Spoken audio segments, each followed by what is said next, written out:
What's up, guys? This is Sammy Geek back here with another quick video. I just left Best Buy and I wanted to post my reaction, not to the Z Fold 2 that I just got some hands-on time, but my reaction to what is upcoming, the Z Fold 3.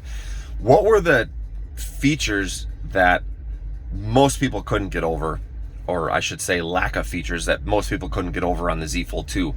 It was pretty much the durability, because there was no IP rating, so you splash something on it and you're done. Very scratchable screen and so forth. And then the dimensions, it was heavy and thick. Those are kind of the $2 million reasons that people couldn't use that phone, myself included. If you guys saw my previous videos, I tried the Z Fold twice and the Z Flip, I think, twice, and both, at every time I would go back to the Note 20 Ultra. The reason is because the Note 20 Ultra, my phone is like an extension of my hand, because I use the damn thing every day for work, for fun, at the gym. The thing's always with me constantly, always using my phone. Even now, I'm recording on the Note 20 Ultra in this little impromptu video. So it has to be like an extension of my hand. And as I used the Flip and the Fold, I noticed it was clumsy to use, like going in and out of my pocket and throwing it in the cup holder. I felt like I'm gonna wreck the phone. It didn't feel like it was that complete extension, and that became the reason I didn't use the phone. So anyway, I go get some hands-on again today with the Z Fold 2. And I'm really, again, I'm using one-handed text messages. I'm like, okay, this is totally doable. This is good. And then I open it up and I'm like, oh, the screen is glorious. Watching YouTube videos, looking at surfing the internet, whatever you're gonna do.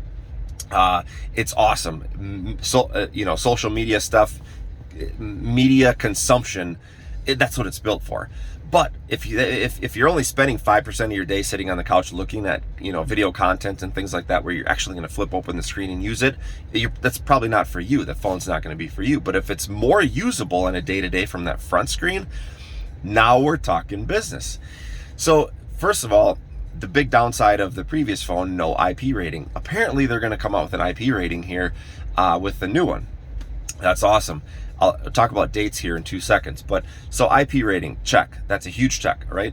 It was a big complaint before. It could potentially be fixed on the next one. Next up is the tossability that I talked about. Sort of the flickability, tossability, throwing your cup holder back in your pocket. You're holding it, you're walking through the store, whatever. They're talking that it's thinner and lighter.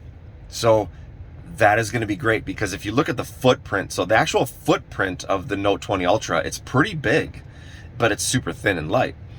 The footprint of the Fold 2 is smaller, but it's thicker and heavier. So they're going to get rid of some of the thickness and some of the weight. Checkbox. All right, so now they fix that. They're never going to fix the thickness entirely, because it's a foldable phone. They've got to take two slabs and put them together somehow.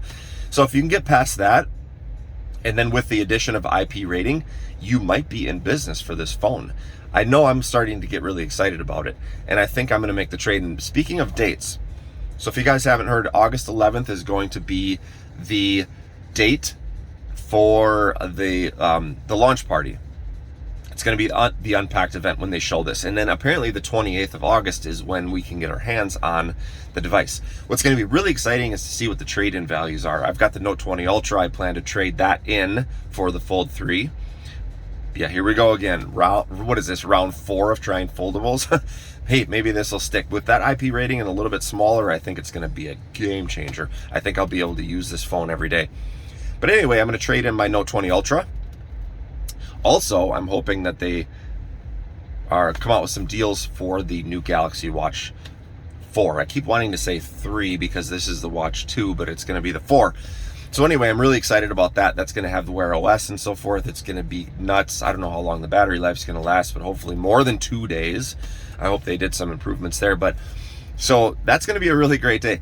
Now, if they do some sort of trade, which I suspect they will, of course, they're going to probably give $800 or $900 for the Note 20 Ultra, but then I'm guessing they're going to give you like a $200 credit towards Samsung credit, which you can then apply towards a Samsung watch.